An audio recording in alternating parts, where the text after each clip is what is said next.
Hello friends, welcome to the success Kendra. Friends देखिए, आज इस सेशन में हम लोग बीपीएससी एईडीओ एग्ज़ाम यानी कि बीपीएससी सहायक शिक्षा विकास पदाधिकारी की एग्ज़ाम के लिए देखिए बिहार स्पेशल में बिहार ज्योग्राफी यानी कि बिहार के भूगोल से संबंधित जितने भी प्रश्न बीपीएससी के द्वारा 1992 से लेकर के 2025 सितंबर तक, आखिरी बार बीपीएससी ने अपना एग्ज़ाम सितंबर 2025 में लिया हुआ है। बीपीएससी जो एलडीसी का मेंस का पेपर था उसका एग्ज़ाम हुआ है, तो वहाँ तक जितने भी बिहार ज्योग्राफी के प्रश्न पूछे गए हैं उन सारे प्रश्नों को आज हम लोग एक ही सेशन में डिस्कस करेंगे। देखिए, बिहार से संबंधित प्रश्न बीपीएससी के एग्ज़ाम में फ्रिक्वेंटली पूछे जाते हैं। बड़ा ही इंपॉर्टेंट सेशन है, इसको ध्यानपूर्वक आप पूरा ज़रूर देखिएगा।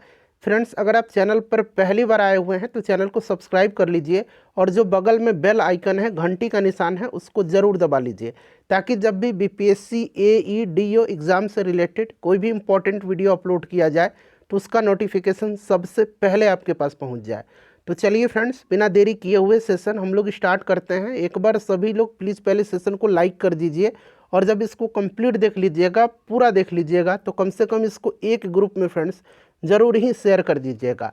तो चलिए अब हम लोग स्टार्ट करते हैं आज का सेशन। तो फ्रेंड्स देखिए, ध्यान दीजिए, जैसे मैंने आपको बताया है कि आज की इस सेशन में हम लोग बीपीएससी एईडीओ एग्ज़ाम के लिए बीपीएससी सहायक शिक्षा विकास पदाधिकारी के एग्ज़ाम के लिए देखिए बीपीएससी के द्वारा 1992 से लेकर के अब तक जितने भी बिहार ज्योग्राफी के प्रश्न पूछे गए हैं, बीपीएससी ने जितने भी एग्ज़ाम कराए हैं उनमें बिहार ज्योग्राफी के जो प्रश्न पूछे गए हैं 1992 से लेकर के अब तक, उन सारे प्रश्नों को आज हम लोग एक ही सेशन में डिस्कस करेंगे। बड़ा ही इंपॉर्टेंट सेशन है फ्रेंड्स, इसको ध्यानपूर्वक पूरा ज़रूर देखिएगा। चलिए स्टार्ट करते हैं। एक बार सभी लोग पहले सेशन को प्लीज़ लाइक कर दीजिए। देखिए फ्रेंड्स, ये प्रश्न अभी रिसेंटली बीपीएससी एएसओ के एग्ज़ाम में 2025 में ही पूछा गया है। प्रश्न क्या है कि कोपेन जलवायु वर्गीकरण योजना के अनुसार बिहार मुख्यतः किस प्रकार की जलवायु में स्थित है। देखिए, अगर आप आंसर जानते हैं तो आंसर कमेंट करते चलिएगा, इससे आपका रिवीजन होते चलेगा और जो भी मैं आपको एक्सप्लेन करके बताऊंगा उससे भी आप ध्यानपूर्वक जरूर सुनिएगा। तो यहाँ पर ध्यान दीजिए, कोपेन जलवायु वर्गीकरण योजना के अनुसार बिहार जो है यह मुख्यतः CWG जलवायु के अंतर्गत आता है। तो यहाँ पर ऑप्शन नंबर आपका बी करेक्ट आंसर हो जाएगा। ठीक है, चलिए उसके बाद देखिएगा कि गोगाबिल पक्षी अभयारण्य बिहार के किस जिले में स्थित नहीं है। गोगाबिल पक्षी अभयारण्य बिहार के किस जिले में स्थित नहीं है। अच्छा, आपको याद होगा गोगाबिल जो है ना फ्रेंड्स, यह कटिहार में पड़ता है और गोगाबिल झील बिहार का पहला सामुदायिक अभयारण्य भी है, इसे आप ध्यान रखिएगा। तो ये कहाँ पर है? कटिहार में पड़ता है। ये समस्तीपुर, कैमूर और नालंदा में स्थित नहीं है, यानी कि इसका आंसर हो जाएगा 1, 3 और 4 करेक्ट आंसर हो जाएगा। तो यहाँ पर आप देख सकते हैं 1, 3 और 4 ऑप्शन नंबर ए में दिया गया है। आपको ध्यान रखना है ये कटिहार में पड़ता है। ठीक है, ध्यान रखिएगा। और गोगाबिल को जो है अभी रामसर स्थल का भी दर्जा दिया गया है, तो इसे भी आप ध्यान रखिएगा। उसके बाद अगर बात करते हैं तो गोकुल जलाशय जो है बक्सर जिला का गोकुल जलाशय, यहाँ पर मैं लिख देता हूँ गोकुल जलाशय। गोकुल जलाशय कहाँ पर है? गोकुल जलाशय तो ये बक्सर में है गोकुल जलाशय। इसको रामसर स्थल का दर्जा दिया गया है और यह गंगा नदी के दक्षिणी किनारे पर स्थित है, ध्यान रखिएगा। और उदयपुर झील है एक, उदयपुर झील, ये पश्चिम चंपारण में पड़ता है उदयपुर, इसको भी जो है रामसर स्थल का दर्जा दिया गया है। तो इस प्रकार से अब 6 रामसर स्थल वर्तमान में हो गए हैं। ठीक है, चलिए उसके बाद देखिए अगला प्रश्न है कि निम्नलिखित कथनों पर विचार करें। ठीक है, और इनमें से आपको बताना है कि उपरोक्त कथन में से कौन सा कथन यहाँ पर सही दिया गया है। चलिए एक एक करके देख लेते हैं। 3 कथन यहाँ पर दिया गया है, तीनों को हम लोग एक एक करके देख लेते हैं। तो यहाँ पर ध्यान दीजिएगा फ्रेंड्स, यहाँ पर आप देख सकते हैं पहला जो स्टेटमेंट दिया गया है उसमें क्या पूछा जा रहा है कि चंपारण की कुछ पहाड़ियों को छोड़ करके उत्तर बिहार का शेष मैदानी भाग पूरी तरह से समतल है। बताइए ये स्टेटमेंट सही है या गलत है? तो फ्रेंड्स आप देख सकते हैं ये स्टेटमेंट जो है आपका सही दिया गया है। उसके बाद देखिए अगला क्या पूछा गया है कि उत्तर बिहार का मैदान लगभग 90,000 वर्ग किलोमीटर में फैला हुआ है। अच्छा फ्रेंड्स, आपको याद होगा कि बिहार का क्षेत्रफल कितना है? तो देखिए बिहार का क्षेत्रफल आपको याद होगा 94,163 वर्ग किलोमीटर है ना। उत्तर बिहार का मैदान लगभग जो है ये 90,000 वर्ग किलोमीटर में फैला हुआ है, नहीं ये गलत है। लगभग की बात करते हैं तो 53,300 वर्ग किलोमीटर में फैला हुआ है। और वहीं दक्षिण बिहार का मैदान जो है ये 40,900 वर्ग किलोमीटर में लगभग फैला हुआ है। तो आप दोनों को जब लगभग में जोड़ देंगे तो ये 94,100 समथिंग, मतलब 94,000 के आसपास निकल के आ जाएगा। तो ये दोनों स्टेटमेंट आपका गलत दिया गया है, केवल इसमें पहला जो है सही दिया गया है, इसीलिए उपरोक्त में से कौन सा कथन सही है, तो केवल एक हो जाएगा। चलिए उसके बाद देखिए, और देखिए 2025 में बीपीएससी के द्वारा जितने भी एग्जाम लिए गए हैं उनमें जो भी साइंस के प्रश्न पूछे गए थे मैंने उनको कराया हुआ अलग वीडियो में, उसी प्रकार से हिस्ट्री को अलग वीडियो में, ज्योग्राफी को अलग वीडियो में, करंट अफेयर को भी अलग वीडियो में मैंने कराया हुआ है। जल्द ही मैं आपको पॉलिटी वाला सेशन भी उपलब्ध करवा दूंगा। चलिए निम्नलिखित में से कौन सा पार्क या अभ्यारण्य बिहार में बाघ परियोजना के अंतर्गत आता है, बताइए। तो बाघ परियोजना के अंतर्गत इसमें से आपका कौन सा आएगा, तो ये आपका वाल्मीकि राष्ट्रीय पार्क आ जाएगा, जो कि पश्चिम चंपारण में पड़ता है। उदयपुर वन्यजीव अभ्यारण्य भी पश्चिम चंपारण में ही पड़ता है। भीमबांध वन्यजीव अभ्यारण्य ये मुंगेर में पड़ता है। तो इससे भी आप साथ साथ ध्यान रखिएगा। करेक्ट आंसर इसका ऑप्शन नंबर ए हो जाएगा। चलिए उसके बाद नेक्स्ट क्वेश्चन है कि कर्मनाशा नदी का उद्गम स्थल है, कर्मनाशा नदी का उद्गम स्थल है, बताइए। तो देखिए कर्मनाशा नदी का उद्गम स्थल जो है ये आपका हो जाएगा कैमूर जिला, ठीक है ना, कैमूर जिला। अच्छा, गंगा में कौन सी नदी कहाँ पर मिलती है ये भी प्रश्न पूछा जाता है, ठीक है ना। तो ये सब भी आप पढ़ लीजिएगा, आगे भी मैं आपको इसी सेशन में करवाऊंगा, आगे प्रश्न मिलेंगे, ठीक है। चलिए उसके बाद देखिएगा कि बिहार के किस जिले में सोना पाया जाता है। तो देखिए सोना जमुई में पाया जाता है ना, तो जमुई राइट आंसर हो जाएगा। और मैंने अभी आपको बताया था कि जमुई का नागी और नकटी जो है इसको रामसर स्थल का दर्जा दिया गया है। बिहार का पहला रामसर स्थल कांवर लेक है जो कि बेगूसराय का है, ठीक है। गोकुल जलाशय बक्सर का है, गोगाबिल कटिहार का है, और उदयपुर जो है ये पश्चिम चंपारण का है। तो ये ध्यान रखिएगा आप। चलिए उसके बाद देखिएगा कि बिहार का अधिकांश भाग निम्नलिखित में से किस प्रकार की जलवायु के अंतर्गत आता है। बिहार का अधिकांश भाग निम्नलिखित में से किस प्रकार की जलवायु के अंतर्गत आता है। पूरा मैं इसमें आपको 70 बीपीएससी का, फिर आपका 70 का री एग्ज़ाम हुआ था, पूरा मैं आपको बिहार ज्योग्राफी का प्रश्न इसमें कवर करवा दूंगा। तो फ्रेंड्स ये आता है उपोष्ण कटिबंधीय मानसून, यहाँ पर option number B correct answer हो जाएगा। चलिए उसके बाद देखिएगा अगला प्रश्न है हमारा कि कोसी मेची लिंग परियोजना से बिहार के कौन से जिलों को लाभ है। ये मेची जो है ये महानंदा की सहायक नदी है। कोसी मेची लिंग परियोजना से जो लाभान्वित जिला है ये अररिया, पूर्णिया, किशनगंज और कटिहार है। चलिए उसके बाद देखिएगा कि नागी पक्षी अभयारण्य स्थल को महत्वपूर्ण पक्षी और जैव विविधता क्षेत्र के रूप में किस संगठन ने मान्यता दी है। अभी मैंने आपको बताया था कि नागी और नकटी कहाँ पर है, तो ये जमुई जिला में पड़ता है। और इसको अभी जो है पक्षी और जैव विविधता का क्षेत्र के रूप में किस संगठन ने मान्यता दिया है, तो वर्ल्ड लाइफ इंटरनेशनल ने। चलिए अगला प्रश्न कर लेंगे कि बिहार राज्य जल विद्युत शक्ति निगम की स्थापना निम्नलिखित में से किस वर्ष में की गई थी। बिहार राज्य जल विद्युत शक्ति निगम की स्थापना पूछा जा रहा है कि किस वर्ष में की गई थी। तो फ्रेंड्स देखिए इसकी स्थापना किया गया था 1982 में। तो यहाँ पर option number B right answer हो जाएगा। चलिए उसके बाद देखिएगा अगला प्रश्न पूछा गया है कि भारत की जनगणना 2011 के अनुसार बिहार में लिंग अनुपात क्या है। 2011 की जनगणना के अनुसार पूछा जा रहा है कि बिहार में लिंगानुपात क्या है। तो देखिए बिहार में लिंगानुपात जो है आपको ध्यान रखना है ये 918 है। अगर वहीं आपसे शिशु लिंगानुपात पूछा जाता तो शिशु लिंगानुपात जो है बिहार का 935 है। इससे भी आप ध्यान रखिएगा, ये दोनों प्रश्न काफ़ी इंपॉर्टेंट है। और इसी प्रकार से मैंने बिहार हिस्ट्री मैंने कवर कराया हुआ है, बिहार का इतिहास। तो अगर आपने नहीं देखा है तो इस सेशन को देखने के बाद जाकर के उसको जरूर देख लीजिएगा। चलिए उसके बाद देख लीजिएगा कि मुंगेर पहाड़ी क्षेत्र निम्नलिखित भौतिक प्रदेशों में से किसका एक भाग है। देख लीजिए ये भी प्रश्न जो है ये 17वीं बीपीएससी प्री 2024 में पूछा गया है। चलिए बताइए मुंगेर पहाड़ी क्षेत्र निम्नलिखित भौतिक प्रदेशों में से किसका एक भाग है। तो फ्रेंड्स देखिए ये दक्षिण का पहाड़ी भाग है। तो यहाँ पर आप देख सकते हैं दक्षिण का पहाड़ी भाग, ऑप्शन नंबर ए यहाँ पर राइट आंसर हो जाएगा, ठीक है। चलिए उसके बाद देखिए अगला प्रश्न है कि बिहार के किस जिले में लीची का उत्पादन सर्वाधिक होता है।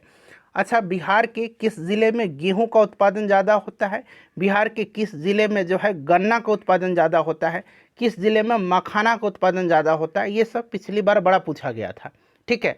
तो सबसे पहले देखिएगा लीची का उत्पादन आपको पता है कि ये मुजफ्फरपुर में होता है, और मुजफ्फरपुर का जो शाही लीची है उसको जीआई टैग भी दिया जा चुका है, ठीक है।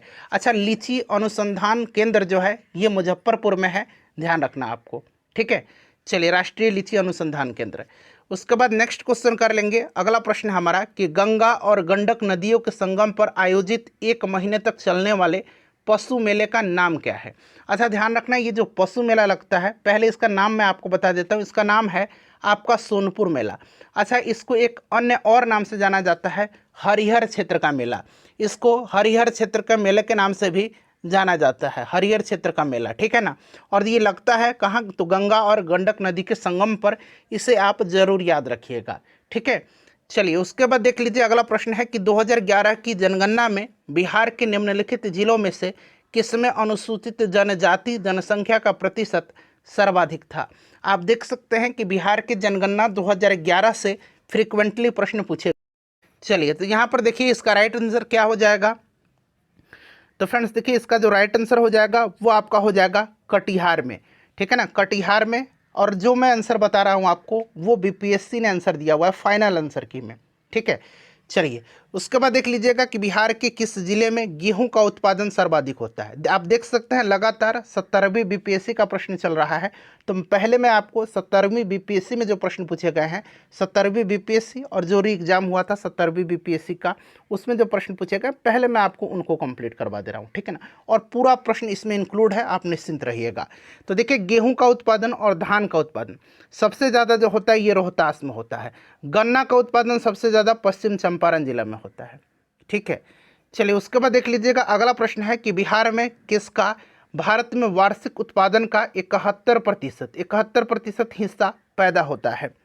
तो फ्रेंड्स ये किसका होता है, तो आपको ध्यान रखना है फ्रेंड्स, ये होता है आपका, यहाँ पर देख सकते हैं लीची का, ठीक है ना। और लीची का सर्वाधिक उत्पादन मुजफ्फरपुर में होता है, अभी हमने देखा भी है। चलिए, उसके बाद देखिएगा कि बिहार राज्य ने पहली बार ग्रीन बजट कब पेश किया था। अब देखिए इसमें ग्रीन शब्द लगा हुआ है ना, ठीक है, हरित बजट, इसलिए मैंने यहाँ पर इसको रखा हुआ है। तो देखिए हरित बजट यानी कि ग्रीन बजट जो है ये पेश किया था 2020-21 में, वित्तीय वर्ष 2020-21 में, ठीक है। उसके बाद देखिए बिहार के किस जिले में मखाना का उत्पादन सबसे अधिक होता है। मखाना का उत्पादन सबसे ज़्यादा कहाँ पर होता है, तो अगर हम ऑप्शन से चलेंगे तो आप देख सकते हैं यहाँ पर मधुबनी दिया गया है, ठीक है। 17वीं बीपीएससी री एग्जाम का ये प्रश्न है, ठीक है। मधुबनी करेक्ट आंसर हो जाएगा, ठीक है फ्रेंड्स। चलिए, दरभंगा में भी होता है मखाना का उत्पादन, तो हो सकता है ऑप्शन में दरभंगा भी दे दिया जाए, तो इसे भी आप ध्यान रखिएगा। उसके बाद देखिए ये प्रश्न तो बार बार बीपीएससी पूछता है कि कौन सी नदी बिहार का शोक के रूप में जानी जाती है। अब देखिए ये जो नया वाला घटना चक्र बुक दिया गया है ना, इसमें जो प्रश्न इंक्लूड नहीं थे बिहार स्पेशल के, जो 17वीं बीपीएससी में पूछे गए थे, उनको मैंने यहाँ पर इंक्लूड कर दिया है। तो एक भी प्रश्न आपका नहीं छूटने वाला है, आप निश्चिंत रहिएगा। देखिए जो बुक में दिया था वो तो मैंने आपको यहाँ पर करवा ही दिया, जो बुक में नहीं दिया गया है, जो 17वीं बीपीएससी में पूछा गया था, उसको मैंने यहाँ पर इंक्लूड किया हुआ है। तो देखिए किस नदी को बिहार का शोक कहा जाता है, तो कोसी नदी को कहा जाता है, ठीक है ना। कोसी नदी कुर्सेला में आकर के गंगा में मिलती है, इसे भी आप ध्यान रखिएगा, ठीक है, कटिहार में। उसके बाद देखिएगा कि बिहार के किस जिले में विश्व प्रसिद्ध चित्रांकन, देखिए ध्यान से पढ़िएगा, बहुत ही आसान प्रश्न है। बिहार के किस जिले में विश्व प्रसिद्ध चित्रांकन यानी कि पेंटिंग मिलता है।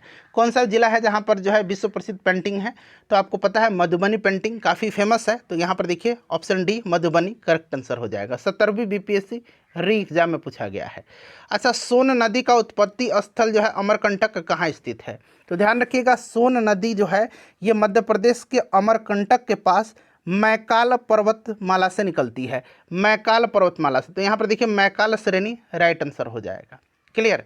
चलिए उसके बाद देख लीजिएगा अगला प्रश्न पूछा गया है कि निम्नलिखित अपवाह प्रणालियों में से देखिए किससे बिहार की भूमि अपवाहित होती है। अब सारा ऑप्शन आपको दिख रहा है ना, निम्नलिखित अपवाह प्रणालियों में से किससे बिहार की भूमि अपवाहित होती है। तो इसमें से देखिए कौन सी नदी बिहार में है, तो आप देख सकते हैं यहाँ पर आपका घाघरा नदी दिया गया है, ठीक है ना, घाघरा राइट आंसर हो जाएगा। और घाघरा नदी जो है ये गंगा में आकर के कहाँ पर मिलती है, ये प्रश्न भी पूछा जाता है। तो ये रेबिलगंज में आकर के, छपरा में रेबिलगंज, याद रखिएगा रेबिलगंज में आकर के ये गंगा में मिलती है, ठीक है। चलिए उसके बाद देख लीजिएगा ये प्रश्न तो बीपीएससी का फेवरेट प्रश्न है भाई, कोसी मैदान की समुद्र तल से औसत ऊंचाई क्या है। ये 69वीं बीपीएससी में भी पूछा गया था, आप देखेंगे आगे मिलेगा। और देखिए यहाँ पर 70वीं बीपीएससी में भी री एग्जाम में पूछा गया है कोसी मैदान की समुद्र तल से औसत ऊंचाई। तो फ्रेंड्स ये 30 मीटर है, ठीक है, 30 मीटर राइट आंसर हो जाएगा। चलिए उसके बाद देखिए ये सूची दिया गया है और मिलान करना है, ठीक है। अब देखिएगा यहाँ पर मिलान करना है, तो देखिए वैशाली जो है, वैशाली ये आपका हो जाएगा इसमें से कौन सा, तो वैशाली हो जाएगा इसमें से आपका पुष्प उत्पादन। ठीक है, भागलपुर की बात करते हैं तो रेशमी वस्त्र में, ठीक है ना, सिल्क सिटी बिहार का कहा जाता है इसको। उसके बाद देखिए जमुई की बात करते हैं तो जमुई आपका हो जाएगा यहाँ पर सोना के लिए, और मधेपुरा हो जाएगा रेल डाबा कारखाना के लिए। तो कोई दिक्कत यहाँ पर आपको नहीं होनी चाहिए। ठीक है, मैंने यहाँ पर मिलान कर दिया। अब देखिए यहाँ पर इसका जो राइट आंसर हो जाएगा वो मैं आप बता देता हूँ। ये देखिए 70वीं बीपीएससी में पूछा गया है, इसका राइट आंसर 4 1 2 3 हो जाएगा, 4 1 2 3। तो फ्रेंड्स देखिए ये 70वीं बीपीएससी में जो प्रश्न पूछे गए थे उनको मैंने आपको कवर कराया हुआ है, ध्यान रखिएगा इस तरह का प्रश्न पूछा जा रहा है। चलिए आगे देखिए, अगला प्रश्न कर लेंगे अब हम लोग कि बिहार में बरौनी रिफाइनरी किसके सहयोग से बनाया गया था। बरौनी तेल शोधक कारखाना जो है ये किस जिला में पड़ता है, बेगूसराय में पड़ता है। जिला का नाम याद रखिएगा। 1964 में 1964 में इसको स्थापित किया गया था, और इसको किसके सहयोग से स्थापित किया गया था, तो फ्रेंड्स ये आपके सोवियत संघ, वर्तमान में अगर बात करें तो रूस के सहयोग से। ठीक है ना, तो यहाँ पर देखिए सोवियत रूस दिया गया है, ऑप्शन सी यहाँ पर राइट आंसर इसका हो जाएगा।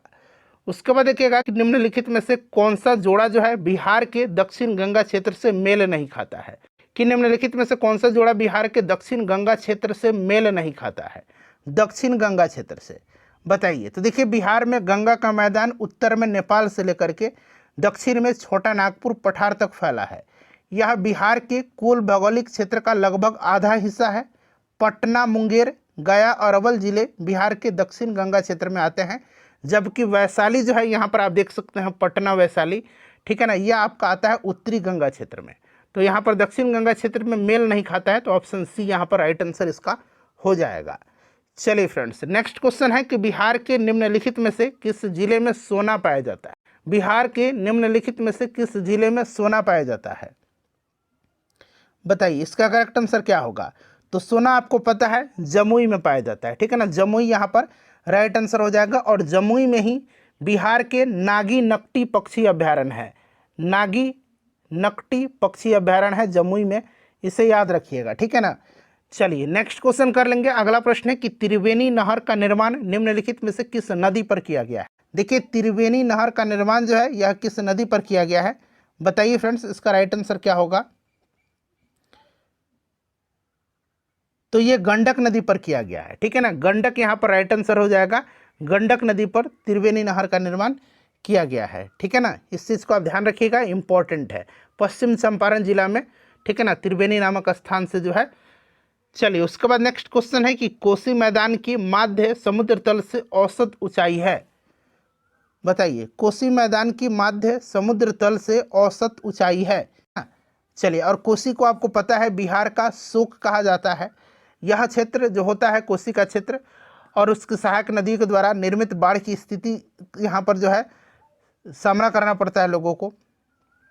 और अगर बात करें तो औसत ऊंचाई समुद्र तल से 30 मीटर है, तो यहाँ पर देखिए ऑप्शन ए यहाँ पर राइट आंसर इसका हो जाएगा, ठीक है।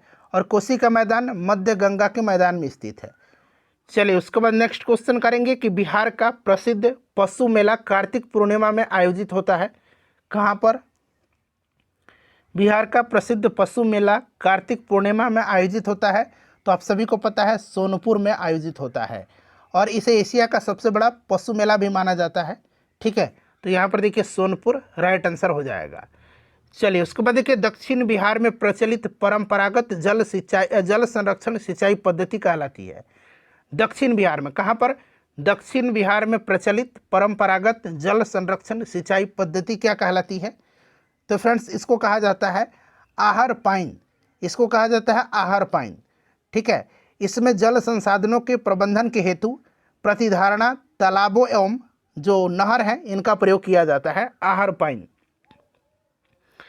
देखिए थॉर्नवेट की योजना अनुसार पूर्वी बिहार की जलवायु किस प्रकार की, थॉर्नवेट की जो योजना है उसके अनुसार पूर्वी बिहार की जलवायु किस प्रकार की है, तो C2 प्रकार की है। C2 जो जलवायु है, C2 जलवायु नमी युक्त उपाद्र जलवायु है, C2 यहाँ पर राइट आंसर इसका होगा। चलिए फ्रेंड्स उसके बाद देखिए मोटा अनाज को चमत्कारिक अनाज और भविष्य की फसल कहा जाता है, क्यों, बताइए मोटा अनाज को चमत्कारिक अनाज और भविष्य की फसल कहा जाता है क्यों, राइट आंसर इसका क्या होगा। तो सूखी सहिष्णु फसल बीपीएससी ने इसका आंसर दिया हुआ है। ठीक है, मोटे अनाज को चमत्कारिक अनाज और भविष्य का अनाज कहा जाता है क्योंकि ये पोषक तत्वों से युक्त होते हैं और इसमें सूखा, सहिष्णु, प्रकाश, असंवेदनशीलता और जलवायु परिवर्तन के प्रति अनुकूलता पाई जाती है, इसीलिए। ठीक है ना। चलिए, उसके बाद नेक्स्ट क्वेश्चन है कि निम्न में से किस स्थान पर कोसी नदी गंगा नदी से मिलती है? कोसी नदी गंगा नदी से मिलती है। तो देखिए, कोसी नदी जो है ये बिहार राज्य के कटिहार जिले के कुर्सेला में गंगा नदी से मिलती है और इसे सप्तकोशी के नाम से भी जाना जाता है। इस चीज़ को भी याद रखिएगा, कुर्सेला कटिहार में। ठीक है ना। चलिए, उसके बाद देखिएगा कि विक्रमशिला गांगेय डॉल्फिन अभयारण्य बिहार के किस जिले में स्थित है? विक्रमशिला गांगेय डॉल्फिन अभयारण्य बिहार के किस जिले में स्थित है? चलिए बताएंगे इसका राइट आंसर क्या होगा। सभी लोग आंसर कमेंट करते चलिए। विक्रमशिला गांगेय डॉल्फिन अभयारण्य बिहार के भागलपुर में है। कहाँ पर है? भागलपुर में है। ऑप्शन नंबर यहाँ पर ए राइट आंसर इसका हो जाएगा। उसके बाद देखिए, बिहार की भूमि निम्नलिखित में से किस नदी प्रणाली से अपवाहित है? बिहार की भूमि निम्नलिखित में से किस नदी प्रणाली से अपवाहित है? बताइए। तो देखिए, बिहार की भूमि गंगा नदी प्रणाली से अपवाहित है। गंगा नदी बिहार की भूमि को दो भागों में विभाजित करती है, उत्तरी बिहार और दक्षिणी बिहार। बिहार की अन्य प्रमुख नदी गंगा नदी में आकर के मिल जाती हैं और यह नदी बिहार के मध्य भाग में पश्चिम से पूर्व की ओर प्रवाहित होती हैं। चलिए, तो राइट आंसर यहाँ पर गंगा करेक्ट आंसर इसका हो जाएगा। चलिए, उसके बाद देखिएगा कि बिहार में बल सुंदरी, ताल, करैल और बलथर पद निम्नलिखित में से किसके लिए प्रयुक्त होते हैं? तो देखिए, ये जो बाल सुंदरी है, ताल है, करैल है, बलथर है, ये बिहार में एक प्रकार की क्या है? ये मिट्टियाँ हैं। बिहार में ये मिट्टी हैं, इस चीज़ को आप याद रखिएगा, काफ़ी इंपॉर्टेंट है। ठीक है, तो यहाँ पर देखिए मिट्टी राइट आंसर होगा इसका। चलिए, उसके बाद देखिए, कहलगांव, कांटी, बाढ़ एवं नवीनगर निम्नलिखित में से किसके केंद्र हैं? कहलगांव, कांटी, बाढ़ एवं नवीनगर निम्नलिखित में से किसके केंद्र हैं?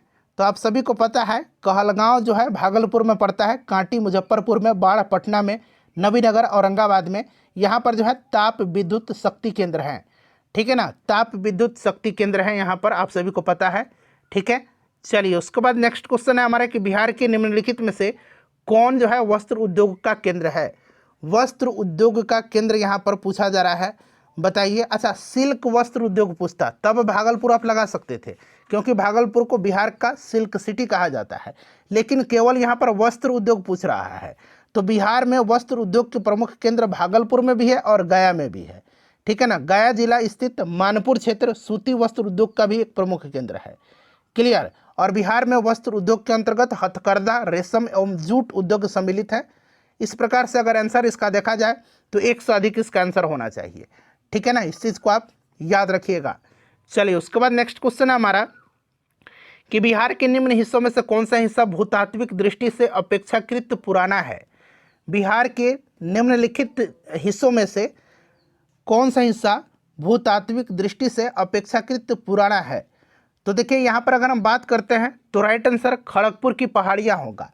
खड़गपुर की पहाड़ियाँ धारवाड़ क्रम की है, याद रखिएगा, खड़गपुर की पहाड़ियाँ धारवाड़ क्रम की है, जबकि रोहतास का जो पठार है ये विंध्यन क्रम का है। ठीक है ना, रोहतास का पठार विंध्यन क्रम का है। और यहाँ पर देखिए, उत्तर पश्चिम पहाड़ियाँ ये शिवालिक हिमालय का भाग है जो कि तृतीय क्रम की है। और उत्तर गंगा मैदान जो है ये आपका सबसे नवीनतम है। तो इसमें से पूछा गया है भूतात्विक दृष्टि से अपेक्षाकृत पुराना, तो ये खड़गपुर की पहाड़ियाँ हैं। ठीक है।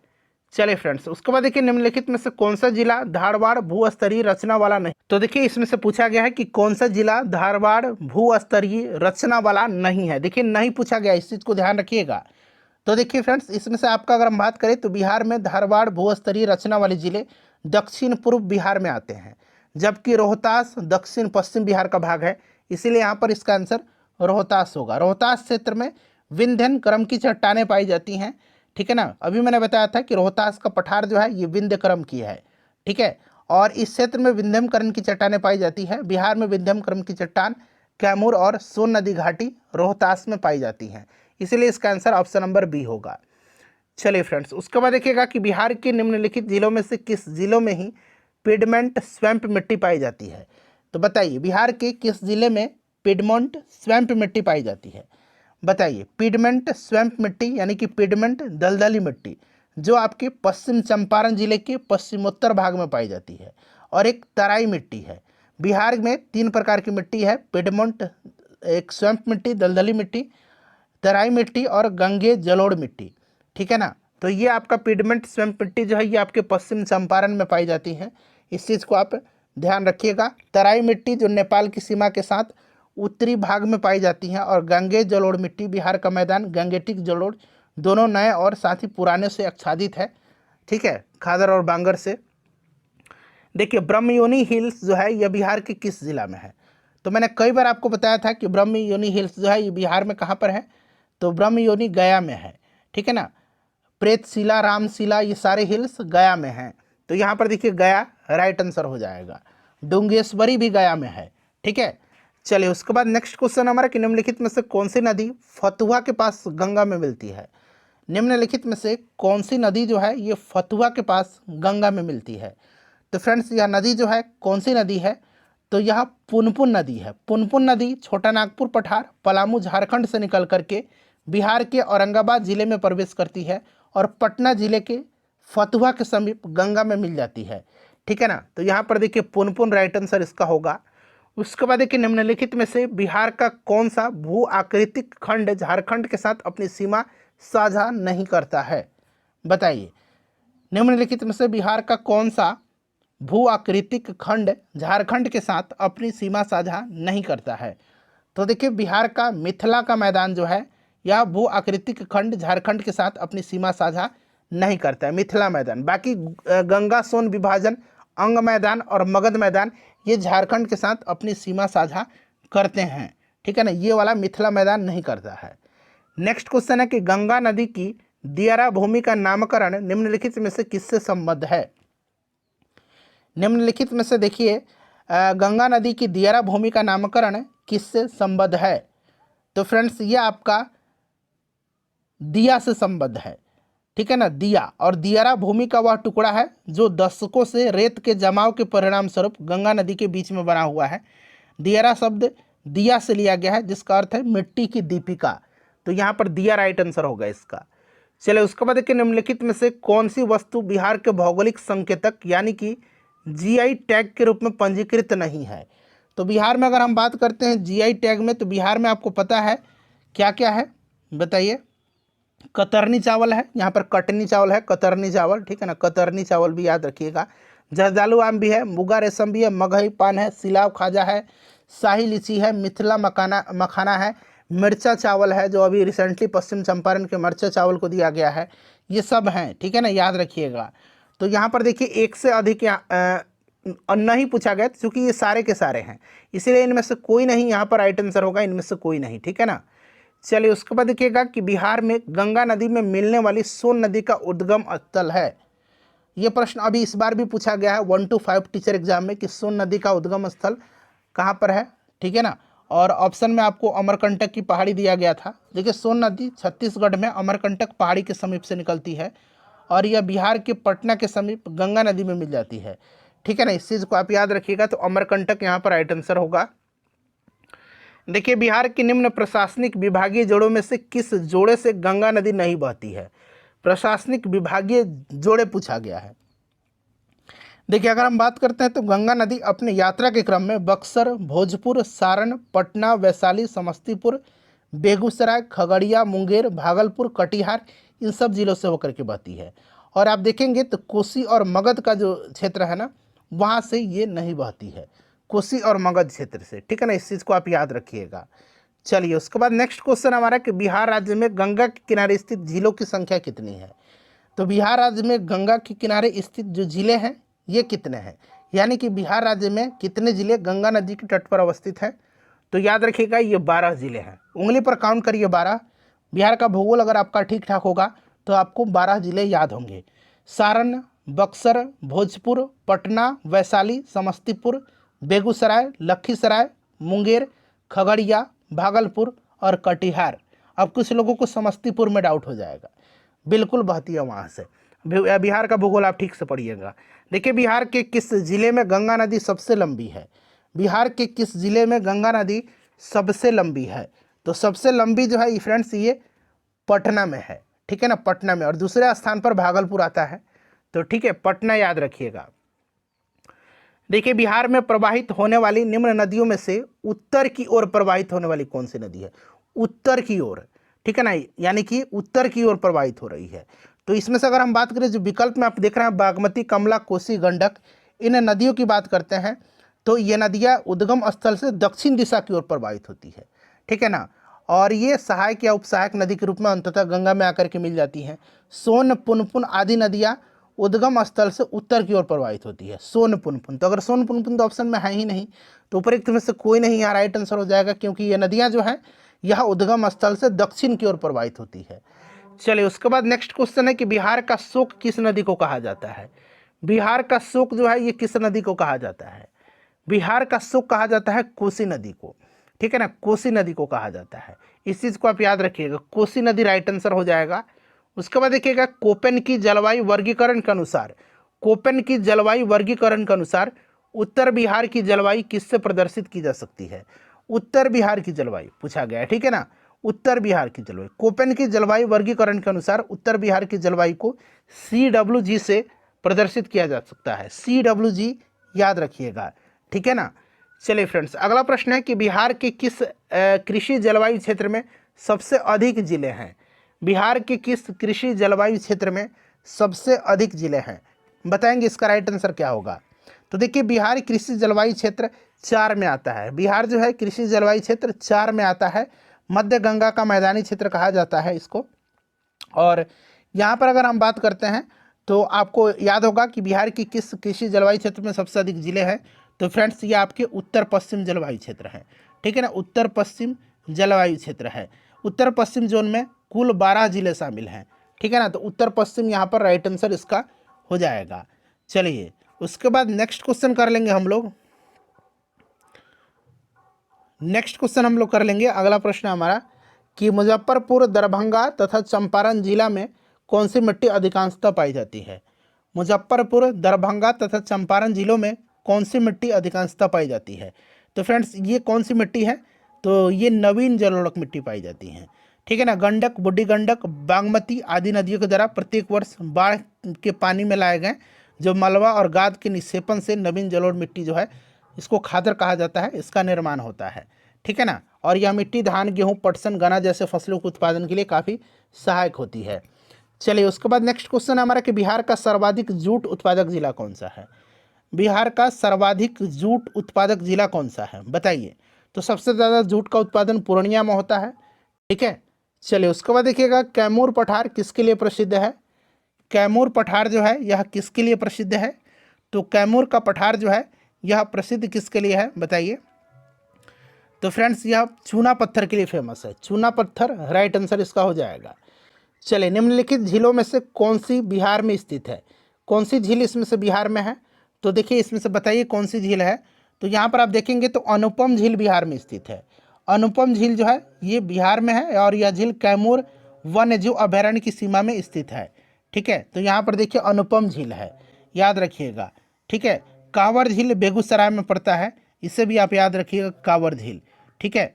चलिए फ्रेंड्स, सांबर झील जो है ये राजस्थान में है, ठीक है। सुखना चंडीगढ़ में है और कामा झील जो है ये हरियाणा में है। निम्नलिखित में से कौन सा जिला सबसे अधिक घने पतझड़ वाले वन क्षेत्र से घिरा है? निम्नलिखित में से कौन सा जिला देखिए सबसे अधिक घने पतझड़ वाले वन क्षेत्र से घिरा है? तो यह जिला कौन है?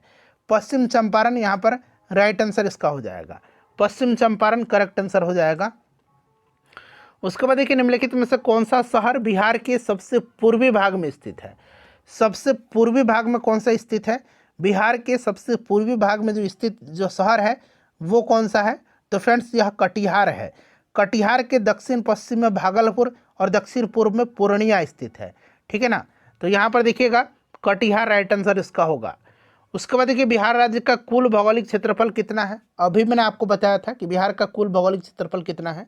फटाफट कमेंट कर दीजिए इसका आंसर, बताइए बिहार का कुल भौगोलिक क्षेत्रफल।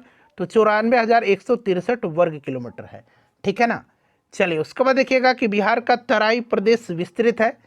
बिहार का तराई प्रदेश विस्तृत है, बताइए। तो मैंने बताया था आपको कि तराई प्रदेश जो है ये भारत नेपाल सीमा के समानांतर विस्तृत है, भारत नेपाल सीमा के समानांतर यह विस्तृत है। ठीक है, चलिए, और नेपाल से जो जिला लगते हैं पश्चिम चंपारण, पूर्वी चंपारण, सीतामढ़ी, मधुबनी, सुपौल, अररिया, किशनगंज, ये आगे आपको मिलेगा, ये नाम आप याद रखिएगा। ठीक है, चलिए, निम्नलिखित में से किस जिले में बिहार के एकमात्र राष्ट्रीय उद्यान स्थित है? तो अभी मैंने आपको बताया था कि यह आपके पश्चिम चंपारण में है। ठीक है ना, पश्चिम चंपारण में वाल्मीकि नेशनल पार्क है। ठीक है, याद रखिएगा, वाल्मीकि टाइगर रिजर्व भी यहीं है, सरियामन झील भी पश्चिम चंपारण में है, उदयपुर वन्य जीव अभ्यारण्य भी पश्चिम चंपारण जिला में पड़ता है, बिहार में उदयपुर है, राजस्थान वाला मत कनेक्ट करिएगा। चलिए, उसके बाद देखिए, निम्नलिखित में से कौन सा वन्य जीव अभ्यारण्य बिहार के मुंगेर जिला में है? बिहार के मुंगेर जिला में जो है कौन सा वन्य जीव अभ्यारण्य है? तो मुंगेर जिला में आप सभी को पता है कि भीमबांध वन्य जीव अभ्यारण्य है, भीमबांध वन्य जीव अभ्यारण्य है। ठीक है ना, भीमबांध है। गौतम बुद्ध जो है ये कहाँ पर है? तो गया में है। राजगीर जो है ये नालंदा में है, और वाल्मीकि पश्चिम चंपारण में है। चलिए, जुलाई 2018 तक, देखिए जुलाई 2018 तक जो है पटना जिला बिहार के कितने जिलों से सीमाबद्ध था? ये प्रश्न पूछा जा सकता है कि पटना जिला कितने जिलों से सीमाबद्ध है, तो इस चीज़ को आप याद रखिएगा। बताइए राइट आंसर क्या हो जाएगा? तो देखिए, पटना जिले की जो सीमा है ये 9 जिलों से लगती है। कितने जिलों से? तो 9 जिलों से। कौन कौन से जिला हैं? तो उंगली पर काउंट कर लीजिए। भोजपुर, सारण, वैशाली, समस्तीपुर, बेगूसराय, लखीसराय, नालंदा, जहानाबाद और अरवल जिला से। तो ऑप्शन नंबर यहाँ पर सी राइट आंसर हो जाएगा। उसके बाद देखिए, खनिज और जिले के निम्न जोड़ों में से कौन सा जोड़ा सही है? खनिज और जिले के निम्न जोड़ों में से कौन सा जोड़ा जो है यहाँ पर आपको सही दिख रहा है? बताइए राइट आंसर इसका क्या होगा? सभी लोग आंसर कमेंट करिए, बताइए इसका करेक्ट आंसर क्या हो जाएगा? सभी लोग आंसर इसका कमेंट करिएगा। बताइए फ्रेंड्स, इसका राइट आंसर क्या हो जाएगा? तो यहाँ पर आप देखेंगे तो लाइम स्टोन कैमूर, ये आपका बिल्कुल करेक्ट दिया गया है। लाइम स्टोन कैमूर बिल्कुल करेक्ट दिया गया है। ठीक है ना, तो ऑप्शन नंबर यहाँ पर ए राइट आंसर इसका हो जाएगा। ठीक है ना, माइका नवादा जिला में, क्वार्टजाइट लखीसराय, मुंगेर और नालंदा जिले में, और लेड जिंक जो है ये बांका और रोहतास जिले में लेड जिंक पाया जाता है। ये वाला जो है मिलान सही है। चलिए, बिहार के किस जिले में अबरख का भंडार है? बिहार के किस जिले में अबरख का भंडार है? बताइए, अबरख का भंडार जो है ये बिहार के किस जिले में है? तो फ्रेंड्स देखिए, इंडियन मिनरल्स ईयर बुक 2019 के अनुसार बिहार के नवादा जिला में अबरख का भंडार है, नवादा में है। तो यहाँ पर देखिए, नवादा तो ऑप्शन में दिया ही नहीं गया है। ठीक है ना, चलिए, उसके बाद नेक्स्ट क्वेश्चन है कि उद्योग और स्थान के निम्न जोड़ों में से कौन सा जोड़ा सही नहीं है? सही नहीं पूछा गया है।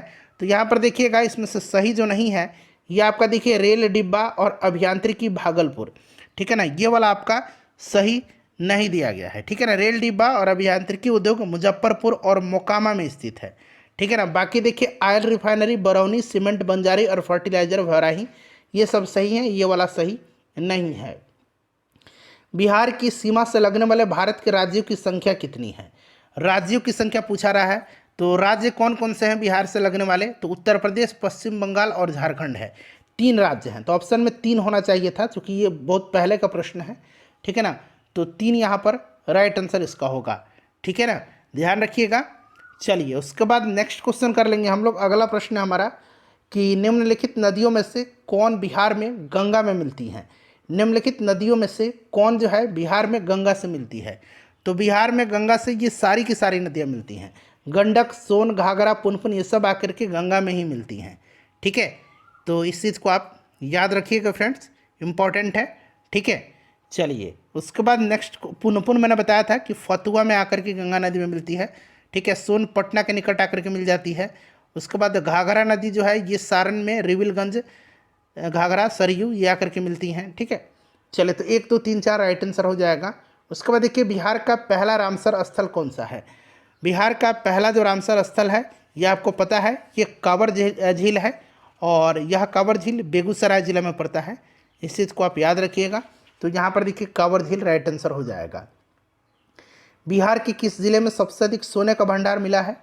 सबसे अधिक सोने का भंडार जो है ये बिहार के किस जिले में मिला है? तो ये जमुई में मिला है ना, जमुई यहाँ पर राइट आंसर हो जाएगा। देखिए, रिसेंटली ही यह प्रश्न 2022 में ही प्रश्न पूछा गया है। अगला प्रश्न है हमारा कि बिहार के किस जिले में तेलहर कुंड जलप्रपात है? तेलहर कुंड जलप्रपात, ठीक है, बताइए तेलहर कुंड जो है ये कहाँ पर है फ्रेंड्स? तो ये कैमूर में है। तेलहर कुंड कैमूर में पड़ता है, ठीक है ना। चलिए उसके बाद नेक्स्ट क्वेश्चन कर लेंगे। चलिए एशिया की सबसे बड़ी और ताजे पानी वाली गोखुर झील जो है ये बिहार के किस बिहार की कौन सी है? एशिया की सबसे बड़ी एवं ताज़ा जल वाली गोखुर झील बिहार की कौन सी है? तो ये कांवर झील है जो कि बेगूसराय में पड़ता। हो गया कि सबसे बड़ी ताज़ा पानी वाली गोखुर झील, तो ये कांवर झील है जो कि ऑप्शन नंबर यहाँ पर आप देख सकते हैं बी में दिया गया है, ठीक है। Option number B right answer इसका हो जाएगा। चलिए उसके बाद देखिएगा कि बिहार का अधिकांश क्षेत्र आच्छादित है। बिहार का अधिकांश क्षेत्र जो है यह आच्छादित है, तो ये आपके कछारी मिट्टी या फिर दोमट मिट्टी कहिए, कछारी मिट्टी या फिर दोमट मिट्टी, इसी से आच्छादित है। नेक्स्ट क्वेश्चन है हमारा कि बिहार में किस प्रकार के उद्योगों की प्रत्याशा एवं संभावनाएं हैं? बिहार में किस प्रकार की उद्योग की प्रत्याशा एवं संभावनाएं हैं? तो फ्रेंड्स ये कृषि आधारित उद्योग है, ठीक है ना। ये अभी 2018 में बीपीएससी में प्रश्न पूछा गया था, कृषि आधारित उद्योग है। निम्नलिखित में से देखिए बिहार के किस स्थान पर पहली बार चाय बागानों की स्थापना किया गया था? चाय बागानों की स्थापना कहाँ पर किया गया था सबसे पहले? बताइए राइट आंसर क्या हो जाएगा। तो देखिए चाय बागान की स्थापना जो किया गया था यह आपका किया गया था ठाकुरगंज में, किशनगंज में पड़ता है ठाकुरगंज, यहीं पर किया गया था। और किशनगंज को बिहार का दार्जिलिंग भी कहा जाता है, इस चीज़ को आप याद रख सकते हैं। चलिए उसके बाद देखिएगा कि बिहार के निम्नलिखित जिलों का आरोही दशकीय जनसंख्या वृद्धि 2001 से 11 के अनुसार सही क्रम क्या है? देखिए आरोही यानी कि बढ़ते हुए क्रम में, तो बढ़ते हुए क्रम में आपको बताना है। तो यहाँ पर अगर हम बात करते हैं विकल्प के अनुसार से, तो देखिए बढ़ते हुए सबसे ज़्यादा मधेपुरा, फिर किशनगंज, फिर सिवान, यानी कि ऑप्शन नंबर यहाँ पर बी राइट आंसर इसका हो जाएगा, ठीक है ना। ऑप्शन नंबर यहाँ पर बी राइट आंसर हो जाएगा, इस चीज़ को आप याद रखिएगा, ठीक है। और दशकीय जनसंख्या वृद्धि दर बिहार में रही थी कितनी? 2001 से 2011 के बीच में। तो देखिए दशकीय जनसंख्या वृद्धि दर रहा था 25.4%, ठीक है ना, 25.4% रहा था, इस चीज़ को आप याद रखिएगा। चलिए उसके बाद देखिएगा कि बिहार में खनिज उत्पादन के संदर्भ में निम्नलिखित कथनों पर विचार कीजिए। रोहतास में पैराइट का सर्वाधिक भंडार है। रोहतास में पैराइट का सर्वाधिक भंडार है, ठीक है। चूना पत्थर कैमूर, मुंगेर, रोहतास जिले में पाई जाती है, सही है। जमुई जिले में सोने का भंडार पाया जाता है, सही है। कौन सा कथन सही है? तो सारे के सारे कथन है। कथन 1 भी सही है, 2 भी है और 3 भी है। तो 1, 2, 3 ऑप्शन में कहीं भी नहीं है, इसलिए ऑप्शन ई राइट आंसर हो जाएगा, उपरोक्त में से कोई नहीं, ठीक है। यहाँ पर देखिए केवल शब्द लगा हुआ है, इसलिए ऑप्शन ई इसका राइट आंसर होगा। नेक्स्ट क्वेश्चन है कि बिहार के किस जिले में सबसे अधिक नहर सिंचित क्षेत्र है? बिहार के किस जिले में सबसे ज़्यादा जो है नहर सिंचित क्षेत्र है? तो फ्रेंड्स सबसे ज़्यादा ये रोहतास में है, रोहतास में है सबसे ज़्यादा। इसके बाद पश्चिम चंपारण में है, ठीक है ना। तो यहाँ पर रोहतास राइट आंसर इसका होगा, रोहतास करेक्ट आंसर होगा। बिहार में गन्ना उत्पादन में अग्रणी जिला, तो मैंने आपको स्टार्टिंग में ही बताया था कि पश्चिम चंपारण जिला है गन्ना के उत्पादन में, शुगर केन के उत्पादन में। चलिए उसके बाद नेक्स्ट क्वेश्चन है बिहार राज्य पर्यटन विकास निगम की जो टैगलाइन है ये क्या है? बिहार राज्य पर्यटन विकास निगम की जो टैगलाइन है ये क्या है? तो फ्रेंड्स ये टैगलाइन है ब्लिसफुल बिहार। क्या है? Blissful Bihar, option number C right answer होगा। देखिए नेक्स्ट क्वेश्चन आ गया हमारा कि जनगणना 2011 के अनुसार बिहार में बाल लिंगानुपात कितना है? बाल लिंगानुपात कह सकते हैं या शिशु लिंगानुपात भी इसको कह सकते हैं, ठीक है। देखिए लिंगानुपात जो है बिहार में ये कितना है? 918 है। और शिशु लिंगानुपात की अगर हम बात करते हैं तो ये आपका 935 है। तो 935 यहाँ पर आप देख सकते हैं, ऑप्शन नंबर ए में दिया गया है 935, ठीक है ना। Option number A right answer हो जाएगा 935। और लिंगानुपात अगर पूछेगा तो 918, इस चीज़ को भी आप जरूर ही याद रखिएगा, काफ़ी इंपॉर्टेंट है, ठीक है। चलिए उसके बाद नेक्स्ट क्वेश्चन कर लेंगे कि देश की जनसंख्या के संदर्भ में बिहार राज्य का स्थान वर्ष 2011 की जनगणना के अनुसार क्या है? तो जनसंख्या के हिसाब से अगर बात करते हैं तो बिहार का स्थान क्या है? तीसरा है। बिहार का स्थान क्या है फ्रेंड्स? बिहार का स्थान तीसरा है, ठीक है ना। तीसरा, तृतीय, इसको आप याद रखिएगा, तीसरा है, ठीक है ना। Option number A right answer होगा इसका। उसके बाद देखिए बिहार में पहली चीनी मिल स्थापित की गई थी। बिहार में पहली चीनी मिल जो है यह स्थापित किया गया था सारण मढ़ौरा में, ठीक है ना। सारण जिला में मढ़ौरा में स्थापित किया गया था 1904 में, ठीक है। और यहाँ पर राइट आंसर मढ़ौरा हो जाएगा राइट आंसर। चलिए उसके बाद देखिएगा कि बिहार के किस जिले को सिल्क सिटी के नाम से जाना जाता है। बिहार के किस जिले को सिल्क सिटी के नाम से जाना जाता है? तो देखिए सिल्क सिटी के नाम से किसको जाना जाता है? तो फ्रेंड्स ये भागलपुर को सिल्क सिटी के नाम से जाना जाता है। मैंने आपको स्टार्टिंग में ही बताया था कि सिल्क सिटी के नाम से भागलपुर को जाना जाता है। चलिए पटना महानगर पालिका में वार्डों की संख्या कितनी है? पटना महानगर पालिका में जो है वार्डों की संख्या कितनी है? इस तरह के प्रश्न जो है पूछे जा रहे हैं बीपीएससी में, ठीक है ना। अभी पूछा भी गया था कि पटना में जो है आपके विधानसभा शायद सीट पूछा गया था, ठीक है ना। इस तरह से प्रश्न पूछे जा रहे हैं पटना से संबंधित। तो याद रखिएगा फ्रेंड्स ये 75 है, 75 ऑप्शन में नहीं दिया गया है। देखिए झारखंड बनाने के लिए बिहार को किस वर्ष विभाजित किया गया था? तो बिहार विभाजित कब हुआ था? 15 नवंबर सन 2000 को, ठीक है। 15 नवंबर सन 2000 को इस चीज़ को आप याद रखिएगा, 15 नवंबर डेट सहित आप याद रखिएगा, ठीक है ना। चलिए उसके बाद नेक्स्ट क्वेश्चन है कि सुनंदनी कार्यक्रम संबंधित है। सुनंदनी कार्यक्रम संबंधित किससे है? तो सुनंदनी कार्यक्रम संबंधित है आंगनबाड़ी कार्यकर्ताओं के लिए, ठीक है ना। तो आंगनबाड़ी कार्यकर्ताओं से इस तरह के प्रश्न में मैंने शामिल कर दिए हैं। चलिए उसके बाद देखिए बिहार की कुल जनसंख्या के सापेक्ष भारत की कुल जनसंख्या के सापेक्ष बिहार की जनसंख्या का प्रतिशत क्या है? बताएंगे फ्रेंड्स, बड़ा ही इंपॉर्टेंट क्वेश्चन है। बताइए इसका राइट आंसर फ्रेंड्स क्या होगा? करेक्ट आंसर इसका बताइएगा कि भारत की कुल जनसंख्या के सापेक्ष बिहार की जनसंख्या का प्रतिशत कितना है। अब देखिए हमने तो 8.6 पढ़ा हुआ है, लेकिन अगर एडजेक्ट की बात करते हैं तो 8.58 ही इसका राइट आंसर हो जाएगा, ठीक है ना। बिल्कुल ये एडजेक्ट दिया गया है, ठीक है। इस चीज़ को आप याद रखिएगा, बिल्कुल क्या है यही एडजेक्ट दिया गया है, ठीक है। चलिए तो आपको 8.58 याद रखना है, इम्पॉर्टेंट है ये। चलिए फ्रेंड्स उसके बाद नेक्स्ट क्वेश्चन कर लेंगे हम लोग कि बिहार के किस जिले में साक्षरता दर सबसे अधिक है।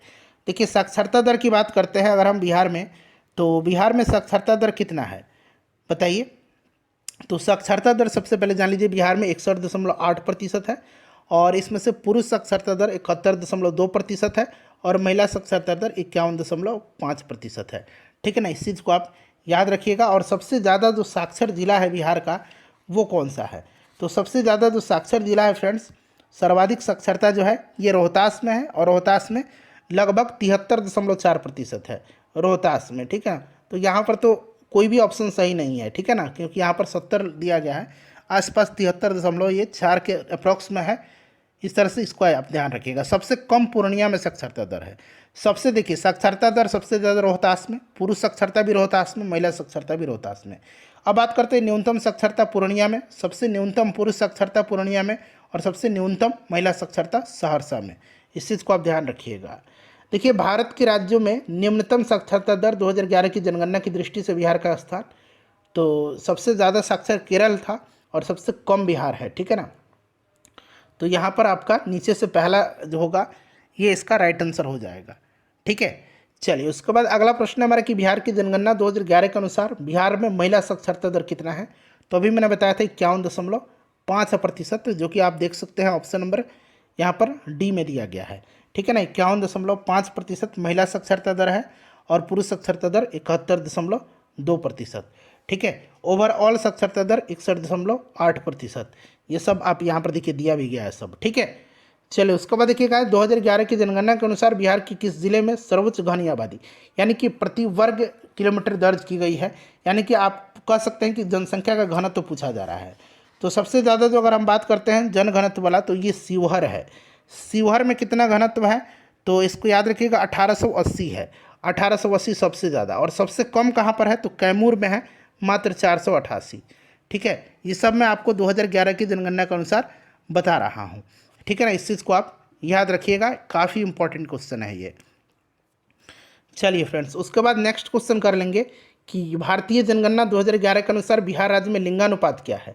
तो मैंने आपको लिंगानुपात बताया था कि लिंगानुपात कितना है। लिंगानुपात मैंने आपको बताया था, बताइए राइट आंसर इसका क्या होगा, फटाफट सभी लोग बताइए। तो लिंगानुपात मैंने आपको बताया था कि कितना है, 918 है, और शिशु लिंगानुपात 935 शायद बताया था ना। शिशु लिंगानुपात कितना है? तो शिशु लिंगानुपात 935 है, और 918 आपका लिंगानुपात है, ठीक है। इस चीज़ को आप याद रखिएगा। सबसे ज़्यादा अगर हम बात करते हैं लिंगानुपात कहाँ पर है, तो सबसे ज़्यादा गोपालगंज का है 1021 है, और सबसे कम कहाँ का है, तो सबसे कम मुंगेर का है 876, ठीक है ना। चलिए फ्रेंड्स, उसके बाद देखिए 2011 की जनगणना के अनुसार बिहार के किस जिले में सर्वोच्च लिंगानुपात दर्ज किया गया है, तो अभी मैंने आपको बता ही दिया था, कहाँ पर, गोपालगंज में 1021, ठीक है ना। और सबसे कम कहाँ पर, तो मुंगेर में कितना, 876। चलिए उसके बाद नेक्स्ट क्वेश्चन है कि 2011 की जनगणना के अनुसार बिहार के किस जिले में पुरुषों से ज़्यादा महिलाएं हैं, यानी कि सर्वाधिक सर्वोच्च लिंगानुपात, तो ये गोपालगंज ही तो है, ठीक है, सर्वाधिक लिंगानुपात। चलिए उसके बाद देखिए 2001 से 11 के दशक में निम्नलिखित जिलों में से किस में सबसे अधिक जनसंख्या की वृद्धि दर्ज की गई है। सबसे ज़्यादा जनसंख्या की वृद्धि कहाँ पर दर्ज की गई है, बताइए। राइट आंसर इसका क्या होगा, सभी लोग आंसर कमेंट करिए फ्रेंड्स, इसका करेक्ट आंसर क्या होगा। तो फ्रेंड्स ये किया गया किशनगंज में, ठीक है ना। निम्नलिखित में से बात करा इसमें से, तो इसमें से अगर हम बात करते हैं तो किशनगंज यहाँ पर राइट आंसर हो जाएगा, किशनगंज में, ठीक है ना। चलिए उसके बाद बात करते हैं कि बिहार के निम्नलिखित जिलों में से, देखिए बिहार के निम्नलिखित जिलों में से जो है कौन सा जिला नेपाल के साथ सीमा साझा नहीं करता है, ठीक है, बताइए। तो यहाँ पर आप देखेंगे कि निम्नलिखित में से कौन सा जिला नेपाल के साथ सीमा साझा नहीं करता है, तो फ्रेंड्स ये पूर्णिया है। नेपाल के साथ देखिए बिहार के 7 जिले लगते हैं, सीतामढ़ी, किशनगंज, अररिया, सुपौल, मधुबनी, पूर्वी चंपारण, पश्चिम चंपारण, ठीक है ना, इसको आप याद रखिएगा। चलिए उसके बाद देखिएगा कि निम्नलिखित में से कौन सा भारत के लिए राज्य में मौजूद एकमात्र यूनेस्को विश्व धरोहर स्थल है, तो नहीं, एकमात्र नहीं है, 2 विश्व धरोहर स्थल हैं, ठीक है ना। एक आपका कौन सा हो जाएगा, नालंदा महाविहार हो जाएगा, जिसको 2016 में जो है इसको नालंदा को जो है आपका विश्व धरोहर यूनेस्को के स्थल में सूचित किया गया था, और महाबोधि विहार या महाबोधि मंदिर को 2002 में। तो यहाँ पर देखिए महाबोधि विहार को 2002 में, और नालंदा यहाँ पर देखिए इसको दिया गया था 2016 में, ठीक है। तो राइट आंसर यहाँ पर ऑप्शन नंबर ई हो जाएगा, ठीक है।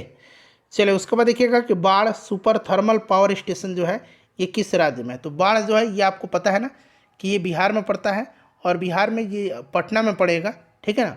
तो पटना बिहार राइट आंसर इसका हो जाएगा। देखिए बिहार में ऑपरेशन प्रहार किससे संबंधित है, ऑपरेशन प्रहार जो है ये संबंधित किससे है, तो ऑपरेशन प्रहार जो है ये शराबबंदी से संबंधित है, ठीक है ना, शराबबंदी से संबंधित है ऑपरेशन प्रहार। चलिए उसके बाद नेक्स्ट क्वेश्चन करेंगे कि हाल ही में बिहार में किस स्थान पर उत्तर भारत का पहला बर्ड रिंगिंग स्टेशन खोला गया, क्योंकि ये उत्तर भारत का पहला बर्ड रिंगिंग स्टेशन है इसीलिए इम्पोर्टेंट है। तो कहाँ पर ये खोला गया था, तो ये फ्रेंड्स ये भागलपुर में खोला गया, ठीक है ना, भागलपुर में खोला गया, इसको आप याद रखिएगा, भागलपुर राइट आंसर हो जाएगा इसका। उसके बाद देखिएगा कि किसने बिहार में गिद्ध संरक्षण योजना शुरू की है, निम्न में से किसने बिहार में गिद्ध संरक्षण योजना शुरू की है, तो गिद्ध संरक्षण योजना शुरू किया गया है वाल्मीकि टाइगर रिजर्व में, ठीक है ना, वाल्मीकि टाइगर रिजर्व जो कि कहाँ पर है, पश्चिम चंपारण में है, ठीक है। चलिए कांवर लेक बर्ड सेंचुरी कहाँ पर है, बेगूसराय में है। चलिए उसके बाद देखिए विश्व का सबसे ऊंचा कहा जाने वाला विश्व शांति स्तूप बिहार में कहाँ स्थित है, तो विश्व शांति स्तूप जो है ये बिहार में कहाँ पर स्थित है, बताइए, तो ये राजगीर में है। उसके बाद देखिएगा कि माता सीता की जो है विश्व की सबसे लंबी मूर्ति 251 मीटर का निर्माण बिहार के किस जिले में किया जाएगा, तो ये कहाँ पर किया गया, तो सीतामढ़ी में, ठीक है ना।